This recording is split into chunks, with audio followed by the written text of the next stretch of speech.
Olá, que bom estar com vocês aqui mais uma vez no nosso Falando de Educação, programa do EducaTime, numa produção da Impisa. Meu nome é José Geraldo, sou psicólogo de formação, mestre em Educação Brasileira pela Universidade Federal de Alagoas e doutor em Ciências pela Universidade Federal de São Paulo, além de ser sócio, diretor e facilitador da Impisa. No vídeo de hoje eu gostaria de falar com vocês um pouco sobre a questão da educação digital. A exemplo de um vídeo anterior em que nós discutimos a influência das mídias digitais na vida das pessoas, hoje nós queríamos particularmente tratar da questão das mídias digitais na educação. Nós temos duas posições, digamos assim, extremas, que se colocam acerca desse assunto.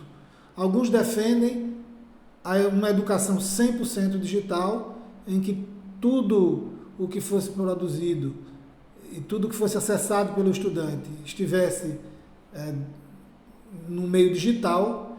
E nós temos uma outra posição que abomina o uso das mídias digitais na educação. Eu gostaria de ponderar um pouco acerca dessa questão. Nós já tivemos uma experiência, mais especificamente na Suécia, da criação de uma educação 100% digital. Por volta de 1990, a Suécia decidiu que todo o seu processo educacional iria ocorrer de forma digital. E a partir daí, os livros, as produções escritas passaram a não mais serem utilizadas nas escolas suecas. Pois bem, agora em 2023, a Suécia volta atrás e passa a investir cerca de 242 milhões na distribuição de livros físicos para seus estudantes. O que será que aconteceu? O que a gente pode imaginar que houve que esse processo retrocedeu acerca do uso da educação 100% digital? Veja, a própria primeira-ministra, ou ministra da Educação da Suécia, Ed Holm, nos coloca que houve uma utilização, uma implementação acrítica das mídias digitais na Suécia, porque se acreditava que as mídias digitais por si só trariam um benefício da educação, esquecendo um pouco do conteúdo. Mas a partir dos estudos que foram feitos na Suécia, eu queria partir deles e a partir daí fazer alguns comentários com vocês. O que se observou durante esse tempo lá foi que um resultado de um exame que é feito, é um exame internacional para verificar a habilidade de leitura dos alunos. Esse exame que foi feito em 2021 constatou que os estudantes suecos, ainda estando acima da média europeia, mas ele piorou entre 2016 e 2022, caindo de 555 pontos para 544. Um questionário que foi feito em 2022 com 2 mil professores do país mostrou que eles detectaram que 1 em cada 5 desses docentes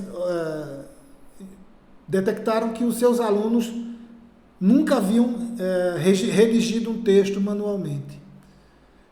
Então, isso levou a uma queda de desempenho desses alunos na capacidade e nas habilidades de leitura.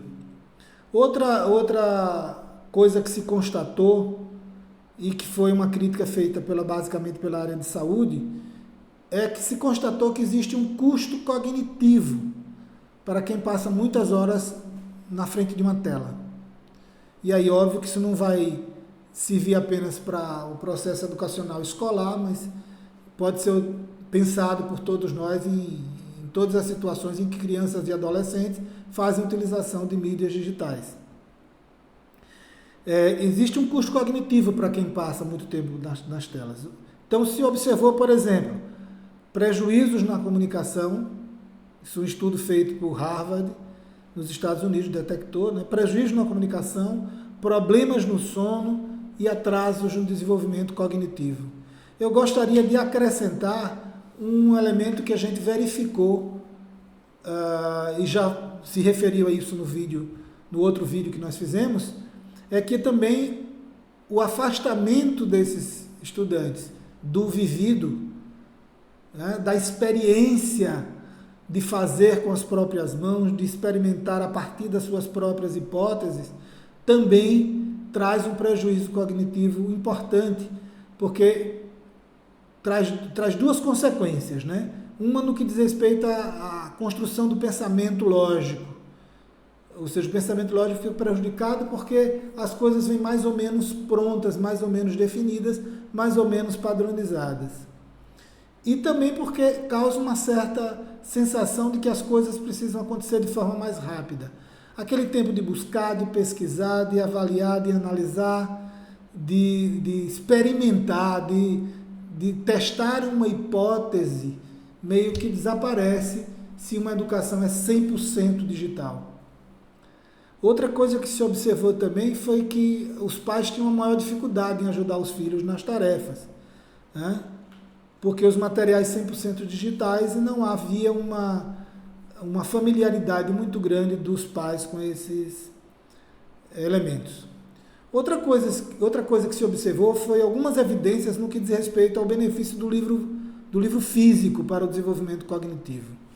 Então, por exemplo, de acordo com a Agência Nacional Sueca para a Educação, com a leitura digital, os alunos tendem a passar os olhos pelos textos mais rapidamente, que tem a ver com aquilo que a gente já havia falado, né, das coisas se tornarem mais fast, mais rápidas, a falta de paciência em seguir uma sequência, um processo mais cuidadoso, mais lento.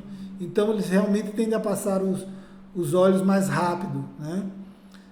Quando se utiliza material físico, foi o que eles constataram, os estudantes são mais capazes de compreender o conteúdo e de memorizá-lo mais adequadamente, né?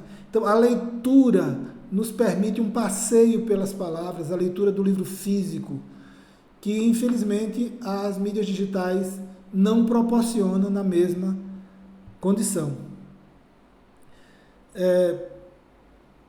Observou-se também uma diminuição no vocabulário desses estudantes, né? Em função de você ter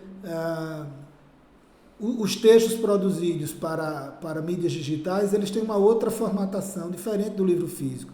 Isso atrapalha um pouco, né? Outra coisa foi que na Universidade de Stavanger, na Noruega, em 2012, os cientistas compararam os estudantes que leram textos apenas no formato digital com outros que leram os mesmos conteúdos em papel impresso. E a conclusão que se chegou foi que o primeiro grupo teve um desempenho inferior ao segundo.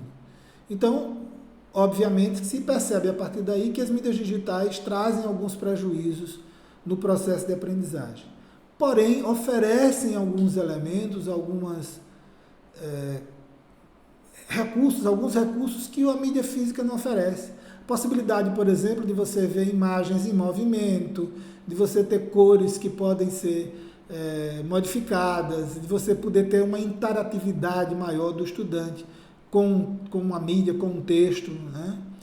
Ou seja, nos parece, ou parece-nos mais adequadamente, que a condição mais ideal seria aquela onde se teria uma educação híbrida, utilizando todos os recursos positivos adequados que as mídias digitais nos oferecem, mas sem abrir mão daqueles elementos fundamentais de aprendizado que as mídias impressas podem nos oferecer também. Do mesmo jeito que a experimentação direta, né, a experimentação física das coisas. Então, parece-nos que a educação híbrida seja mais interessante e que a gente deva trabalhar nesse sentido. Espero que você tenha gostado. Se gostou, curte e compartilhe. E siga conosco para mais discussões acerca da educação no nosso Falando com Educação. Muito obrigado e até breve.